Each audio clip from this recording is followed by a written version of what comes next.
a historically small town known for its apples and opportunity, a tree grew. The tree's roots dug deep within the rocky earth of the Ozark Hills, and in time, its trunk thickened and its limbs bore fruit. By 1950, a small town had grown amongst the tree's roots, and its branches shaded a thoughtful young entrepreneur named Sam Walton. His first five-and-dime store was replicated across the country, and soon the world. The town's population and diversity grew quickly.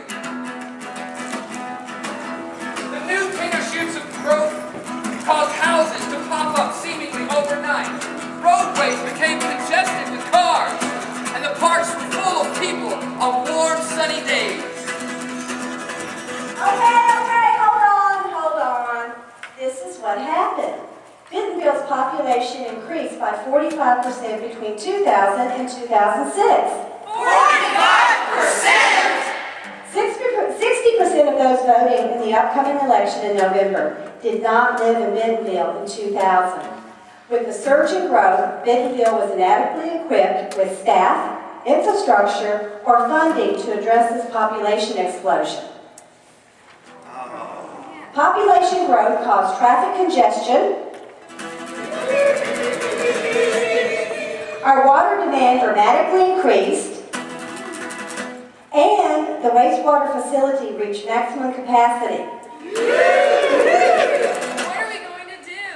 Well, funding to meet these challenges was insufficient, primarily because our tax revenues were based on sales tax, and the growing development of office space did not provide sufficient tax revenues to the city.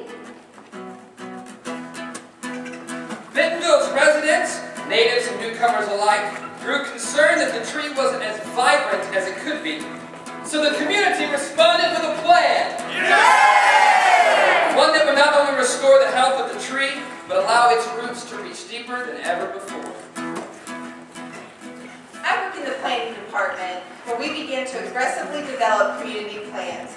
But it's the city's general plan that we adopted in 2007 that pulls all the other plans together and has a plan for growth development. Since the plan was adopted, we have adopted more than 10 city ordinances and been involved in more than 12 major projects in association with other organizations and agencies. I served on the steering committee to develop this plan as a representative of tourism. We were lucky that we were able to grow a group of people together and make it happen.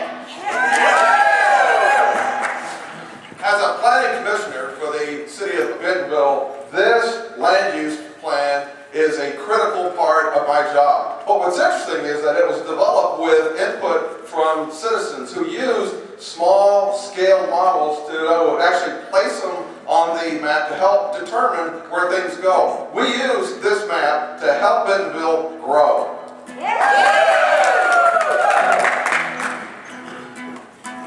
Innovative partnerships and the pooling of resources brought new roads, new paths of opportunity, allowing the space and respect the tree required.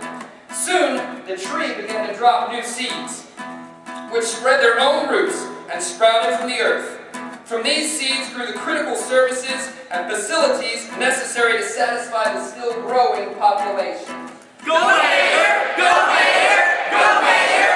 Go Mayor! 2003, voters approved a citywide 1% sales tax to finance capital improvement bonds and to secure the repayment of capital improvement bonds. The tax was scheduled to expire in October 2013. In May 2007, as mayor, I requested the city council to approve a referendum for voters to give the city authorization to issue up to $110 million in capital improvement bonds. By extending the 1-cent sales tax to service the capital improvement bonds, no new taxes would be required. In August that year, voters overwhelmingly approved the bond issues, showing their support for new infrastructure.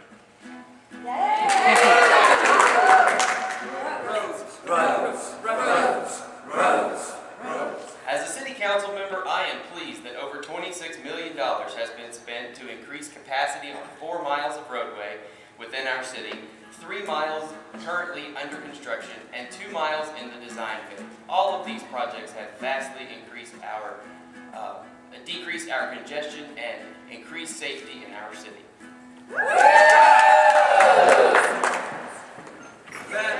Bad boys, what you gonna do? What you gonna do? Bad boys. $3 billion allowed the police and fire departments to significantly improve communications between us and provide instantaneous access and vital information to serve the public and ensure their safety. A new radio system eliminated the problem of dead spots of coverage in the old system. New public safety software integrated the entire record system, which is accessible to mobile data terminals installed in each police car, fire truck, and ambulance. As Parks and Recreation Director, approval of the Parks Bond allowed us to kick off the largest effort to improve our parks in Bentonville's history. Just under $5 million is allowed for the construction of 2 new parks, a downtown activity center that will house Parks and Recreation, as well as a 70,000 square foot facility that will be located in an area that is underserved to our citizens. Here in Bentonville, we love our parks. We didn't forget about our flagship, Memorial Park. In 2009, we experienced unprecedented improvements.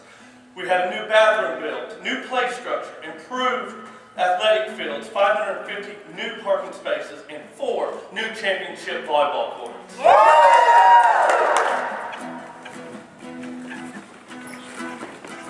From several seeds grew a library, support for stronger schools and education. The library had specifically dedicated resources to develop innovative and quality services for children and youth. Here in Bentonville, we love our library too.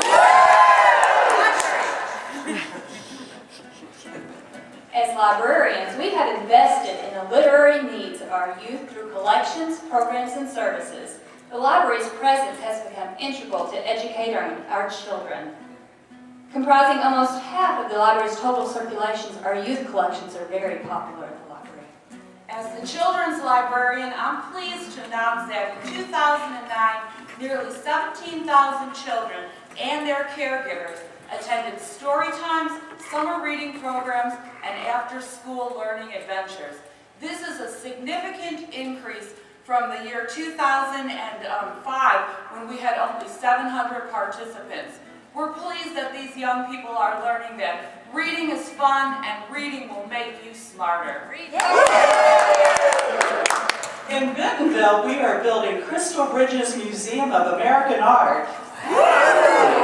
Now, even before it's open, and especially starting in 2007, we created a partnership with the Bentonville Public Library so that we are merging art with literature. In fact, one example is that we had 2 workshops based on our exhibitions that served 123 educators, but more importantly, it benefited 200,000 students.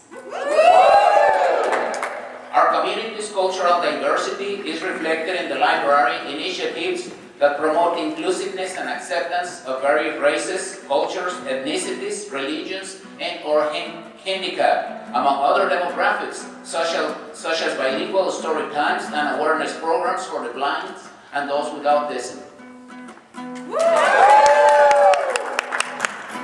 And while the community's rich heritage and entrepreneurial spirit continue to produce and attract new opportunities, the residents remain focused on maintaining balance. This they had learned from the tree. Today, we celebrate what it has become. The breathing definition of community with a rich future. Because you don't know where you're going if you don't know where you've been. This is an all-American city. This is Bentonville, Arkansas.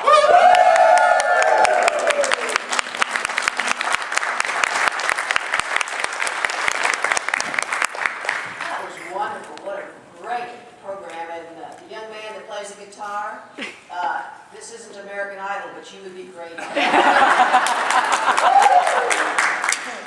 Thank you for all the wonderful stories that you shared, and not only shared, but showed what we have accomplished in Bentonville. So we thank you for that. I know this group will have some questions for you. I believe Kurt, you had the first question.